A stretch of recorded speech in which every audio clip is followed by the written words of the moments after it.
have task D2 on our breadboard. As you can see here in the schematic, we have the Arduino board, which is this right here, with the 5-volt power supply going in to the breadboard right here. And then we have the tactile switch, which comes in right here with this red wire into the tactile switch. And it goes around and goes into the relay on pin 16, which is this red wire right here into pin 16.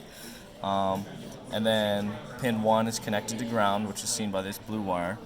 And then we have a 9-volt source, which is the battery over here.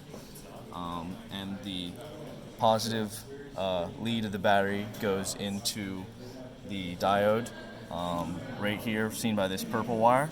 And then it goes into the diode with the gray band towards the negative side. And we know that because the positive side comes in right here, so the band has to be on the opposite side. And the diode goes into pin 13 here on the switch. And then the positive end of the motor comes in here at pin 9. And then we have the negative end of the motor right here, and then connected back to ground on the battery. So right here I'll show that it turns on when you press the button. We have it turn it on.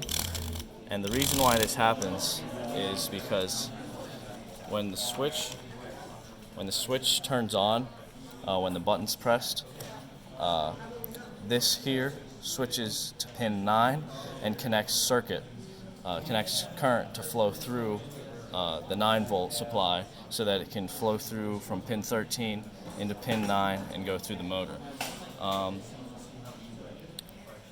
Now seen that if we move this to pin 11,